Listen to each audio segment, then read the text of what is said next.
Hello there, everybody. Welcome and thanks for joining us on this very interesting topic of generating off-farm wealth, where and how to invest. I'm Gordon Stone. I'm one of the people who runs the Agri-Business Development Institute CEO mentoring program or business management programs, which we do in particular for the beef industry and also across agriculture. I'm joined by, once again, Agribusiness Partner for Crowe Horwath, Brett Collins.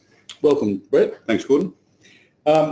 So I guess I want to draw everyone's attention to our aim, and those who listen regularly to our webinars will know that we constantly, I guess, bang the drum about the notion of why we're doing all of these things. It's because our clients and people in the industry are focused potentially on building their businesses. So our notion is we're seeking, on behalf of our clients and those people who work with us, the idea of creating a high-performing, self-managing, saleable and profitable agri-business.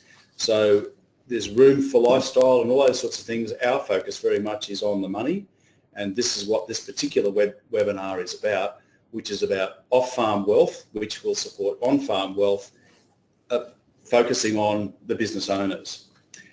So once again, this in particular is supported by the Meat and Livestock Australia Donor Company as part of our beef program, the Department of Agriculture and Fisheries in Queensland, also AgForce, who are great supporters, as is Crowe Horwath, hence Brett's involvement in the program as well.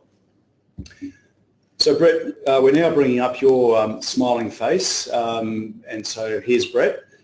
Anything you'd like to add about your credentials to introduce this topic?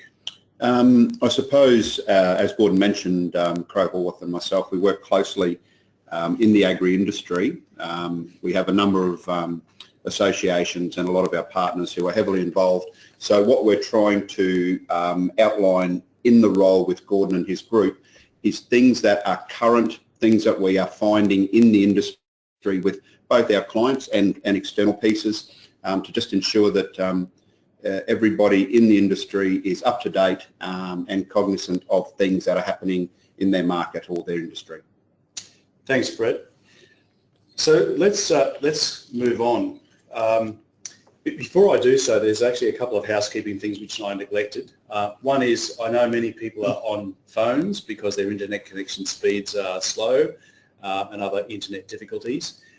So what that means is that we tend to keep everything as low tech and low key as we can. One of the things that we sometimes do is pose questions, and for those people who are actually on their computer, they will actually see in the top right hand corner a questions box.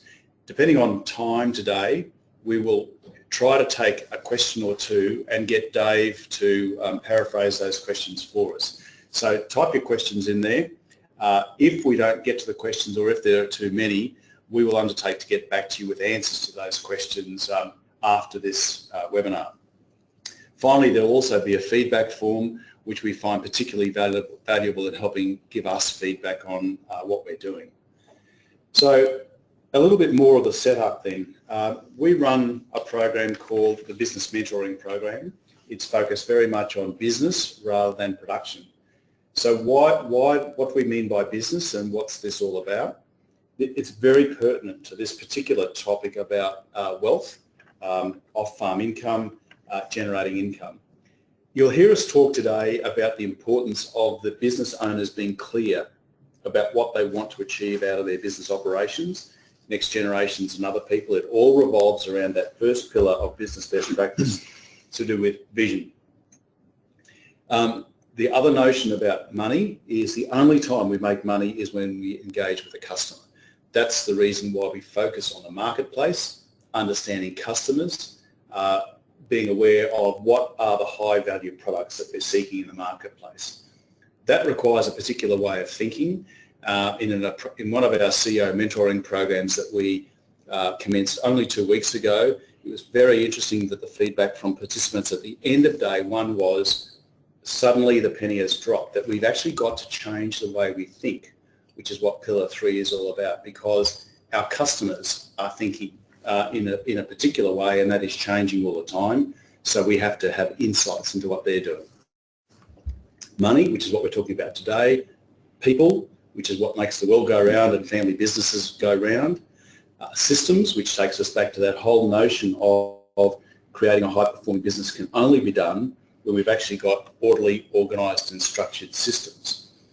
Business risk, which is very much about what today is about, the legal side of things, Pillar 9, which is talking about succession, and our particular focus today is actually about business growth. It's also about business transition, and it's about the people transitioning maybe out of the business or into the business or change. So that word transition is quite critical. Working with others, sales and marketing and communication. So that's fundamentally how we view life. These are all critical to creating a high-performing business, and everyone who is a business owner has got to understand how those things can apply to their operation. So why this particular agenda? So I'm just going to set it up a little bit like this. Commonly in agriculture, we've tended to always think of land as being our superannuation. Some of us make occasional off-farm investments. In our mentoring programs where we're actually working with business owners, I often hear these observations made. Firstly, our current business is not going so well. Thank goodness I've got some off-farm investments. Or our off-farm investments are not going so well. Maybe I should just divest myself of them and buy some more land instead. Or I'm really frustrated with what's going on with my off-farm investments. If only I could manage it better. And so what this is all about is understanding that for some people, they have all their assets tied up in their business. For other people, they have assets tied up in their business and things associated with it. And other people have assets tied up elsewhere. So our questions are, to what extent is that a useful way of thinking? What are the upsides and downsides in this whole process? So there's some of the really key sort of core areas that we want to cover off. So Brett, anything that you'd like to add about our overall agenda for today before we get started? No, the agenda's fine. I think a couple of the key things that you've outlined there, Gordon, really, if everything is tied up in one environment, common sense tells you that you are leaving yourself extremely exposed to unpredictable things, such as anything in the farming industries around market changes or cyclical weather changes. There is that exposure that if you do have some diversity, it is very important. And the banks right now are looking very closely at the agri-industry around working capital and liquidity. So you can expect far more scrutiny on additional loan funding requests where they're actually going to be looking for far more detailed information, from cash flow info to mid-year inventory inspections or livestock inspections. They want livestock marketing plans. They're monitoring your credit sources, from credit cards to your suppliers. So what we're trying to identify here is where are opportunities to diversify simply away from having one asset, that being the farm and the operational piece. Yeah, thanks, Brett. So look, as we get started on agenda item 1, I want to draw everyone's attention to some of these belief systems around off-farm assets, all our money being tied up in our business, keeping on doing things the way they've always been done. Understanding also that, as Brett has said, the business environment is also changing. And it changes quite quickly. You know, that discussion about banks, I've noticed even in the last couple of years, very significant changes around banks, and at the same time entry of investors into the industry as well. Another really important thing, because part of our program is to focus on the people side of things. So it's important that we do remember up front that people are living longer. Their expectations around quality of life are changing. So that they need more money, or they're seeking more money to travel. Many business owners I speak to are looking for money to support their kids. But they also see a sense of mystery around these off-farm investments and other things. So part of what we're wanting to do is to help people to understand the changed circumstances and at least provide some thought starters about how to change action. And you'll see at the end that we'll observe that everyone's circumstances are different. And so it's very important that when we come to that point, you think about the application of these principles to your current circumstances.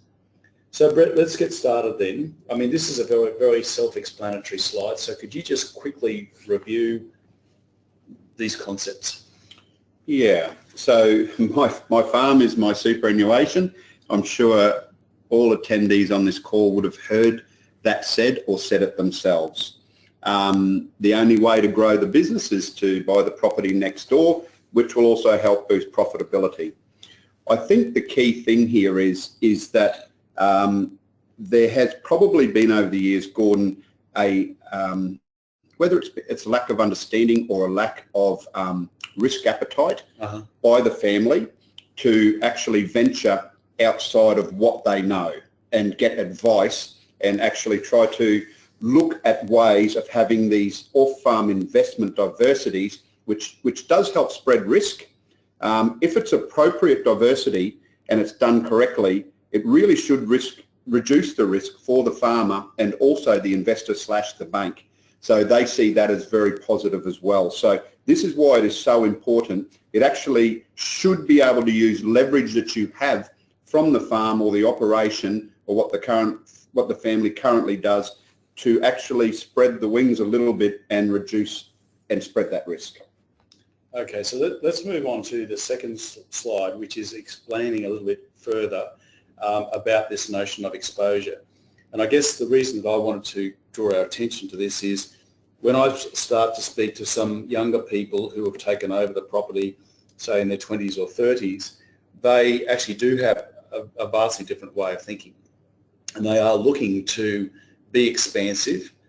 They're looking for some thoughts about how to do things. They actually understand that they want to avoid conflict in the family and all of those sorts of things.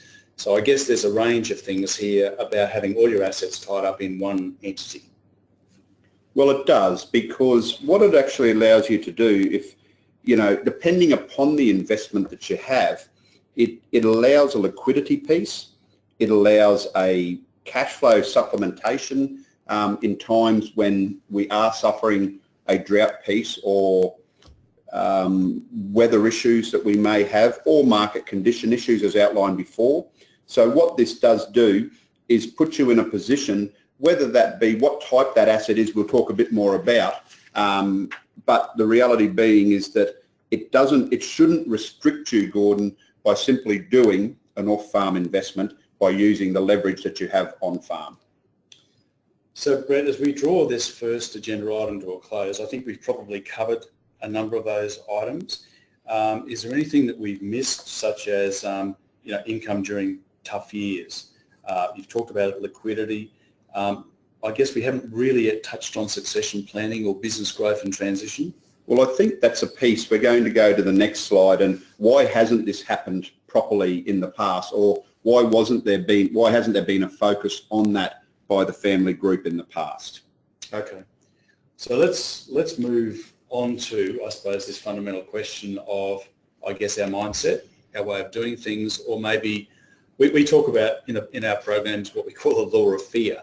And that is just an understanding that in the marketplace, there are customers who are fearful of change.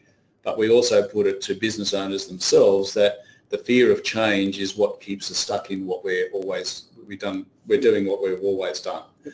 So I guess let's just explore this in a bit more detail. Brett? So I suppose the top 2 points are very self-explanatory. Not taking the time to sit down and think about it. Running a farm or operating a farm is not something that can be taken lightly, and there just isn't enough hours to do that. So, and all of a sudden, as Gordon's put, or in the slideshow here, life happens, 10 years have passed. What occurs then is that consideration happens a long way down the track of when it should have started, when there is the younger generation looking to come back onto the farm, or the matriarch and patriarch are looking to leave the farm, whether it be for health issues or whether they just would like to move off the farm. And what the younger people are actually bringing to the discussions or to the family group is an intensity around a few particular topics. And why it is driven, it runs around, they're looking to grow. They want to grow quickly and immediately. They've got that passion and desire to do that. And that's in buying more land or buying more stock or changing the herd. They like technology. The younger generation are very eager to implement technology on the farm, whether it be, the solar pieces or electric fences or the survival fences that are currently happening out west. They're also keen to update infrastructure. They're very keen about building their own off-farm interests. They are knowledgeable. They've been out I suppose, off the farm, whether they've been at university or working or whatever that may be, and they've identified that off-farm assets are of a great interest to them. And the reality being is most of the time they're bringing home a partner or a young family, and they want some surety, so they want to put in place everything in a rapid manner. And sometimes the funding doesn't allow that, or the forecasts don't allow that, liquidity doesn't allow, whatever it may be. But this is the point, and this is why it is happening now rather than predominantly, Gordon, in the past, where it was mum and dad making all the decisions and the family were growing. So it's now and it's time. Okay. Brett, before we move on to the other, agenda item 3, I'd like to, make some observations about things that we cover in our programs, but despite that, I think are most important for everybody to think about. So one of those 12 pillars was about the vision, and we get more specific around what we call an end in mind, and we encourage people to define the end in mind of what specifically they actually want.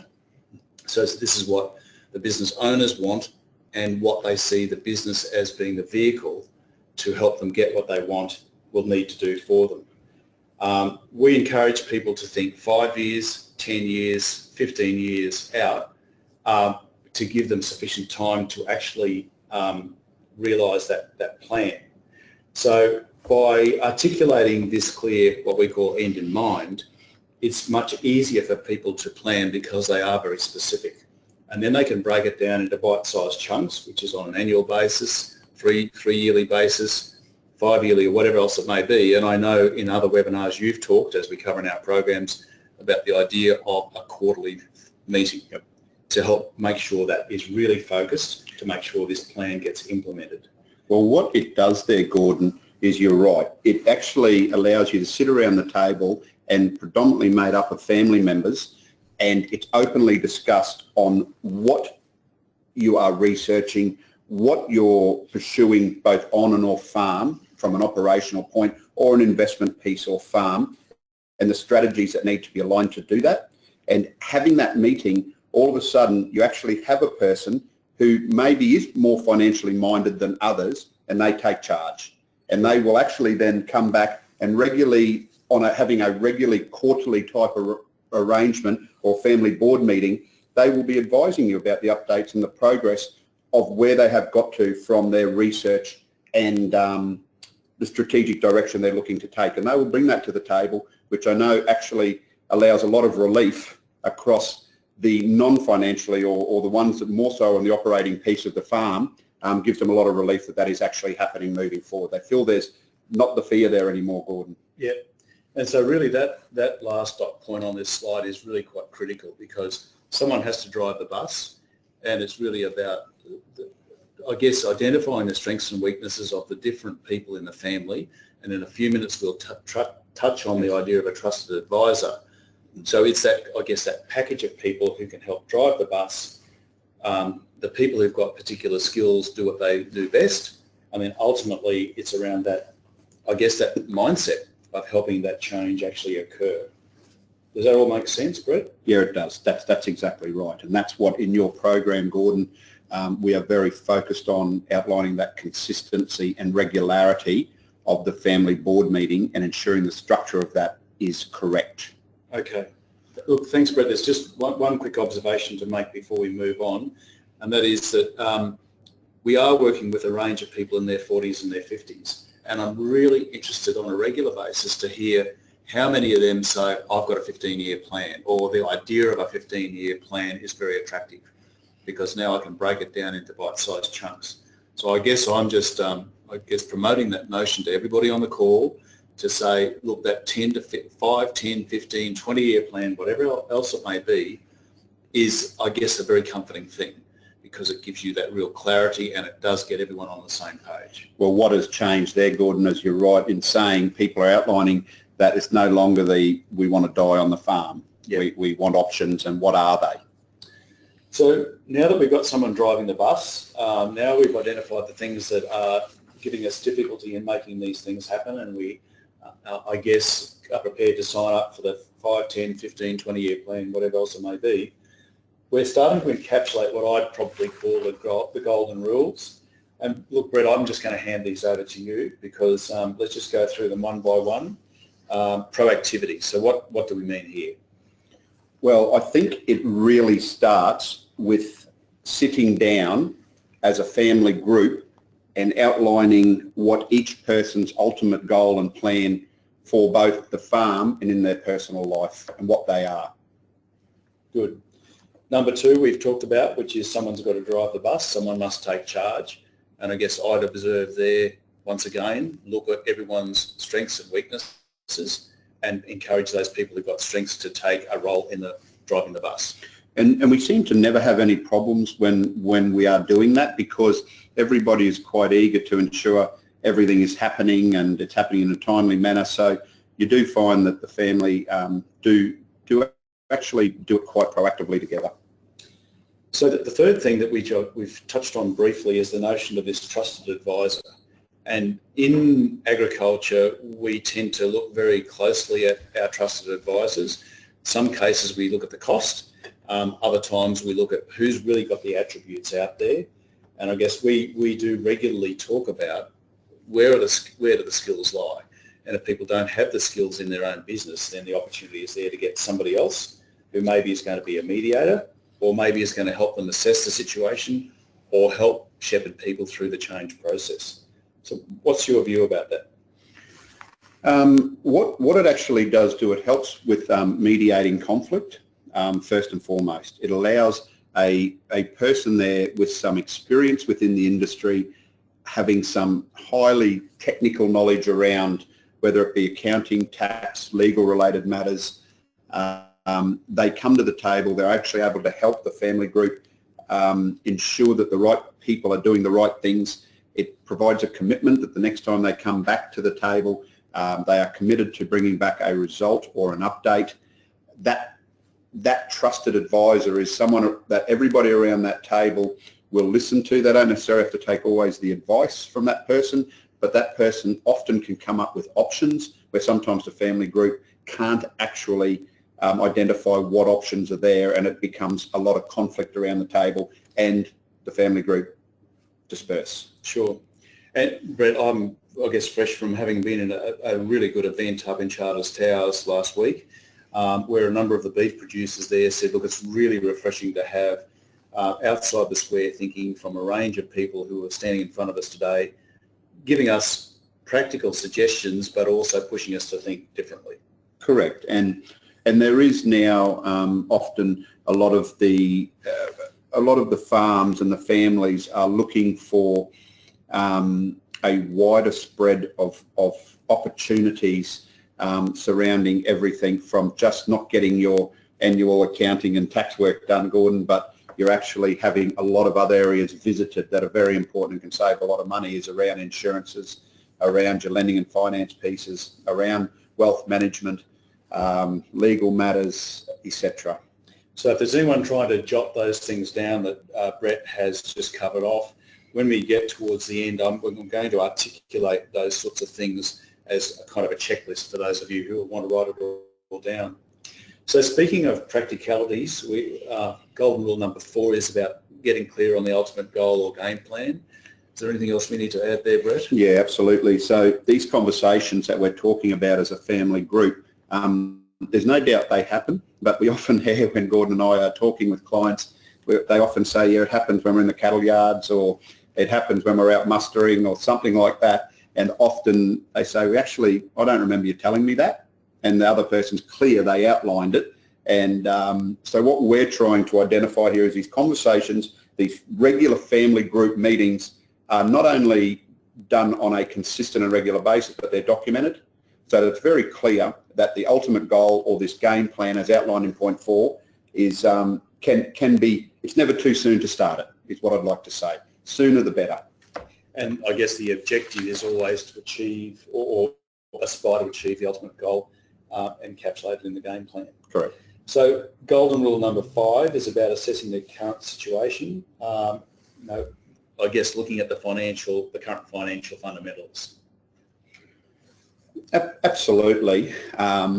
Often what I've heard, and we briefly touched on earlier in this webinar, where we may have an unencumbered farm and the next point is to look at the next door farm. Well, that is fine, but what we're trying to say here is that doesn't have to be the only option.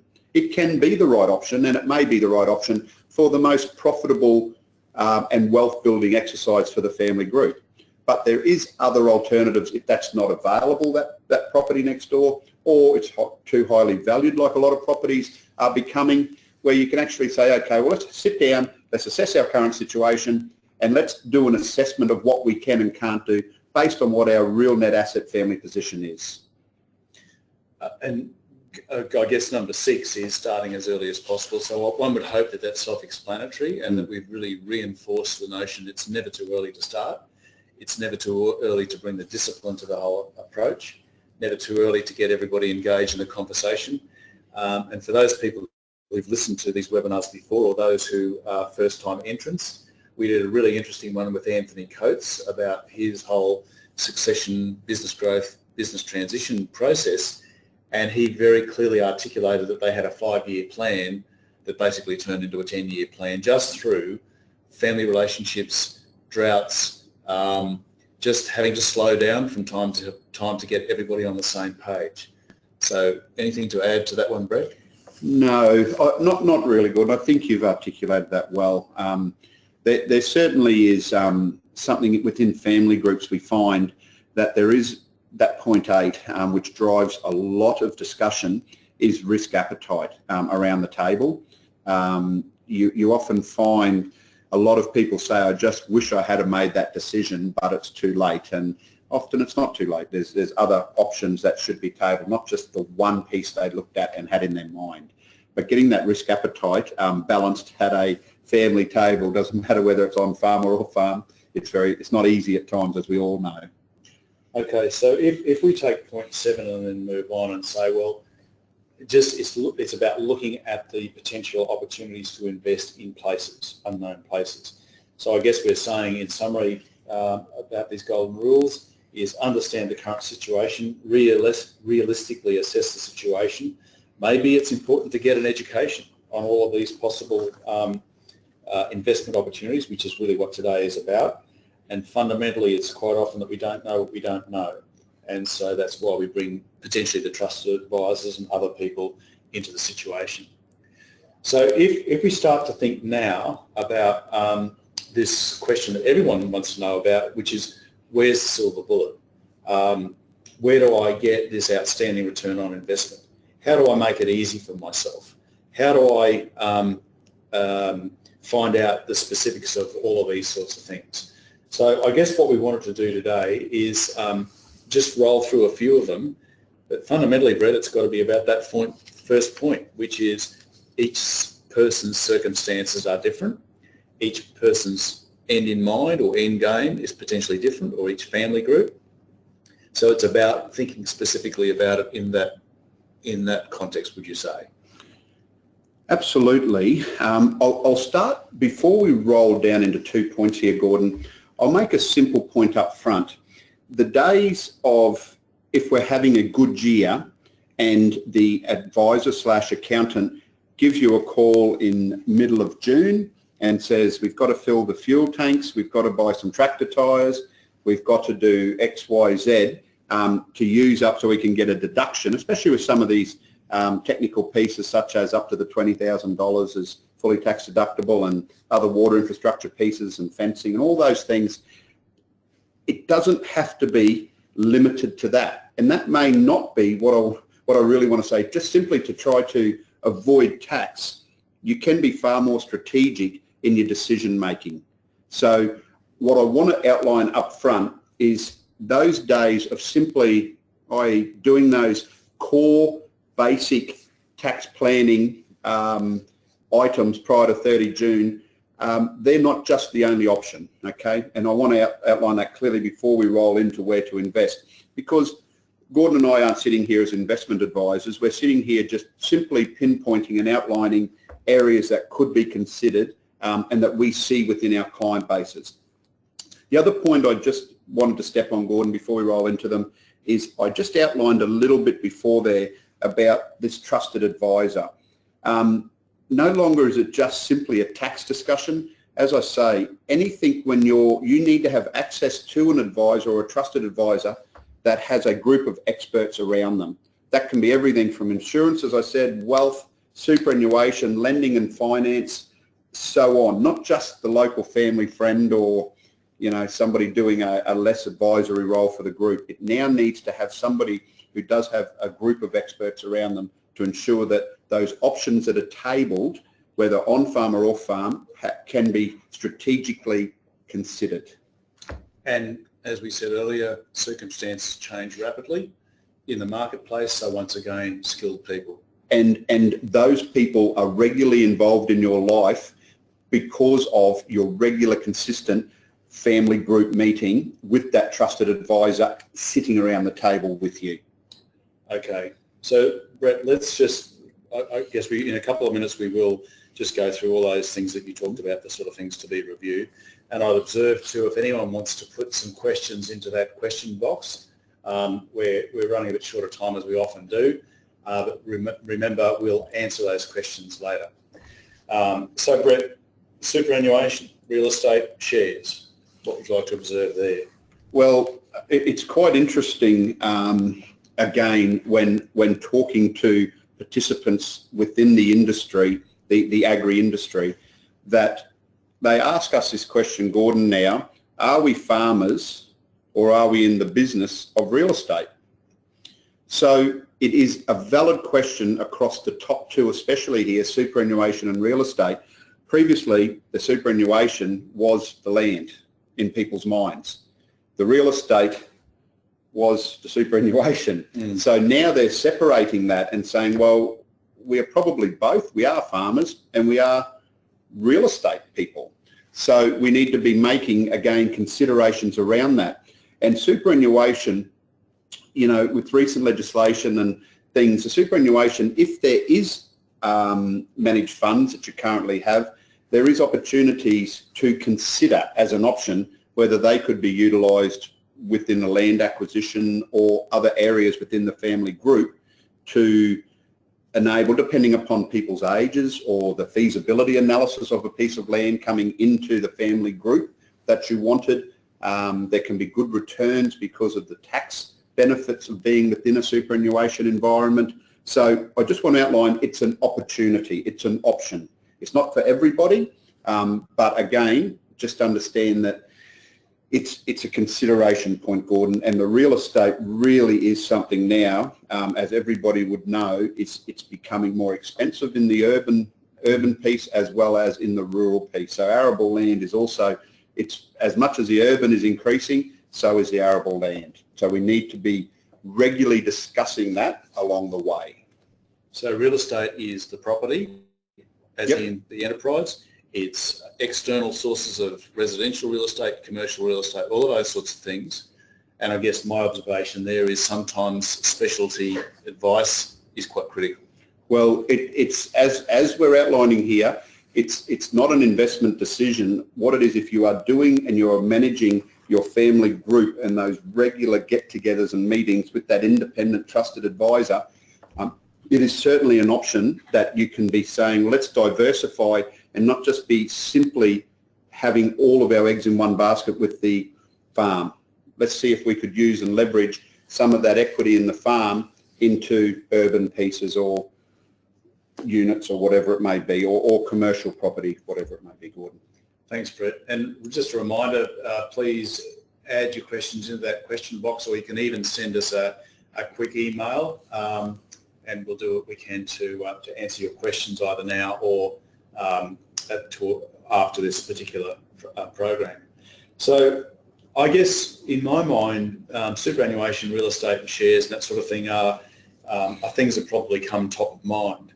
But then again, the question always is, what about other businesses? What about investments elsewhere in the value chain? What about liquidity? And I suppose there's another question about all this, which is what I've been taught, which is, should we invest in things that we know, or to what extent do we invest in things we don't know? And if we don't know too much about them, then what? Well, it's a great point. And it doesn't matter what industry, whether you're a farmer or an accountant or a lawyer or a stockbroker, doesn't matter. That exact comment would be said. What I think we're trying to do with your program, Gordon, and I think it does it very well, is that it identifies that there is not just one option. Mm-hmm. There are other options. And then you include your family in those decision-making processes, and understanding their appetite or the risk for those other opportunities that are both off-farm and on-farm. But what I'm trying to identify is that there just can't be one option. You must have a number of options available to you and being identified to the family group. Sure. One thing I'd observe about this slide, because we do find amongst the family groups that we work with too, that we have a surprising breadth of skills amongst many family members, and we often find that there'll be a very process-based person who would say, I actually see how I could make that local car wash really hum. Or I see that if I'm in the beef industry that we could do something in the restaurant business, or we could supply to restaurateurs because we've got very good communication skills.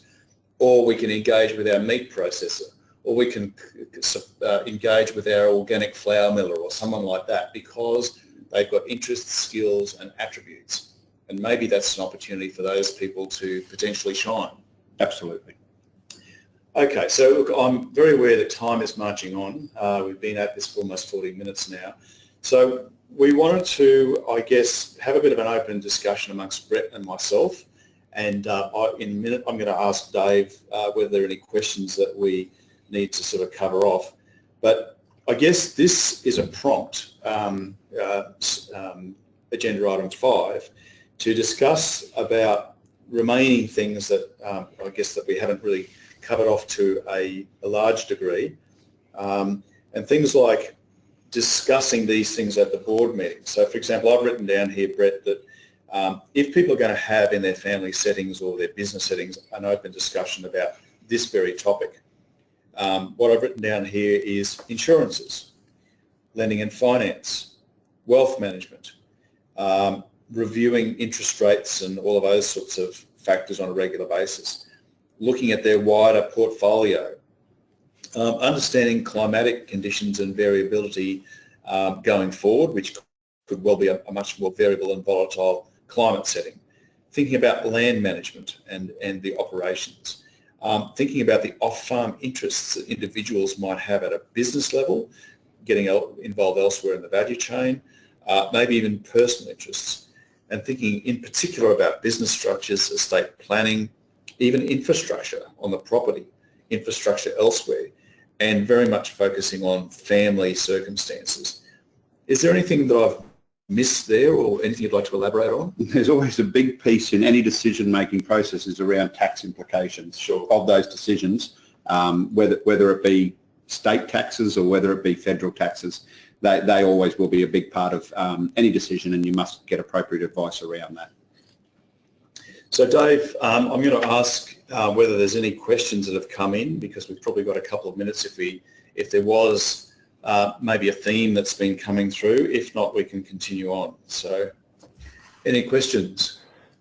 Hi everybody. So there is one question. It goes along the lines of, could you provide examples of grazing businesses that have generated off-farm wealth, having identified investment strategies that are aligned to or part of their supply chain? So far the presentation's been more focused on personal wealth generation as opposed to wealth generation from a business perspective. Okay, well, how about I get started then? So this is a very interesting point that's been raised, and in our programs we actually do talk about the value chain overall. So I'm just going to start this off along these lines. One of the most powerful areas in the overall value chain is the place where a business owner touches the customer. And so traditionally in agriculture, we're very shielded from where the customers actually exist. So for many of us, our customer is our meat processor, or maybe it's our flour miller, or something along those lines. And again, at this exercise I was involved in Charters Towers last week, we actually had a discussion about who is the customer. Is it the meat processor who purchased the cattle? Then the meat processor was telling us all about the characteristics, as was MLA, of the end consumer of our beef. So the only reason I'm exploring that is because as we go further through the value chain, potentially there is greater profit as we leverage all of our resources. So if we do have capabilities in the people in the business who actually can engage with the customer, or who can get involved in retailing or wholesaling or whatever else it may be, and I guess to me that comes back to the notion of whether we stick to our knitting or whether we actually get or build on the capabilities of other people in the business, or whether indeed, you might remember one of our pillars there about joint ventures or alliances, whether we can create a working relationship with somebody else who has an aligned approach. That provides us with the opportunity, and many people in our program are looking at how they can actually scale up their profitability by being more closely aligned with the customer, obtaining value through production, through elsewhere in the value chain, and engaging directly with the customer, or specifically engaging with somebody else who engages with the customer. So that's one of the reasons why earlier in this discussion we talked about elsewhere in the value chain, or even the local car wash. So Brett, have you got anything to add to that notion?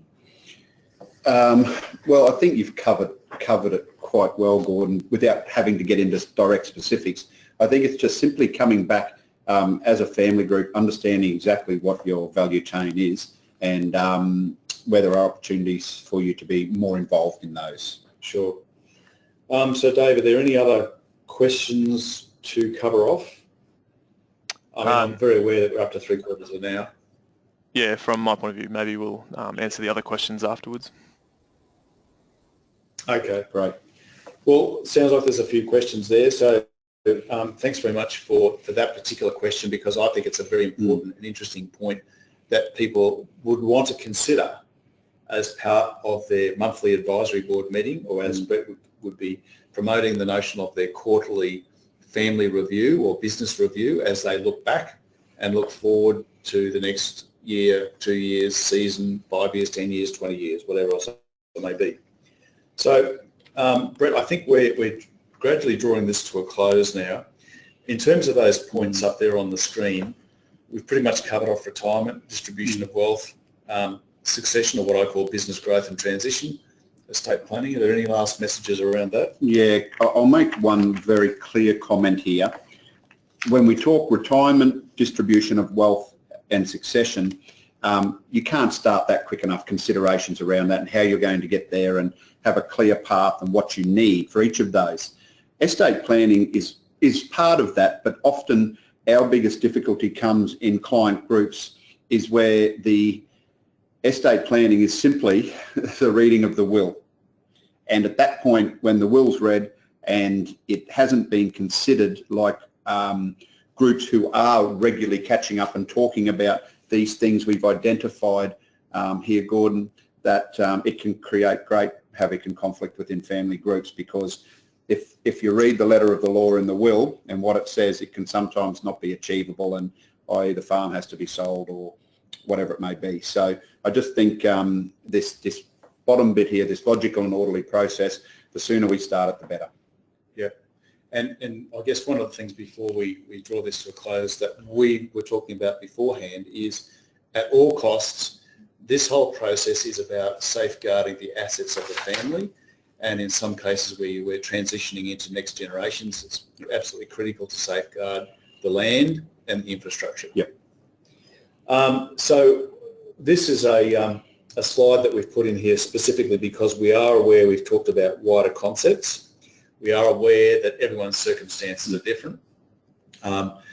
occasionally we do make an offer that if anyone wants to have a chat with either Brett or myself, that we're happy to have a no obligation discussion with people. So our phone numbers are both there, and so we're more than happy to have a quick chat with anybody who'd like to cover these matters off. Anything to add there, Brett? No, that's great. Okay, so I do want to remind everybody that this webinar is run as part of the Agribusiness Mentoring Program, and to draw your attention to, I think, some of the things that really do excite people who are involved in the program is the fact that Brett, Damien, Claire, Mark, myself and a range of other people do actually make presentations on a raft of these topics, which helps people kind of think differently about these issues, that they are actually encouraged to do personal work on their business growth. And there's nothing like understanding that human nature stops us doing the things that we often want to do, and most particularly the capacity to link in with like-minded people. And those 12 pillars that I reeled off before are really quite pivotal to this whole approach of the 12 pillars of business best practice. And we talk about a global business, and those global businesses, big or small, are generally built around those 12 pillars. And that's where succession, wealth generation, creation, retention and so on all fits in. So Brett, we're drawing things to a close now. If anyone wants more information about what we've covered off today, here are some contact points. AgForce and Department of Agriculture in Queensland know where to find us. And of course, there's always the disclaimer, so that you are aware that, you know, specialist advice for your own circumstances is quite critical. So Brett, thank you very much for joining us once again. For those people who are leaving us, we certainly welcome your feedback on the feedback form that will bob up in front of you. Otherwise, we look forward to talking to you again soon. Thank you very much for attending. Bye for now.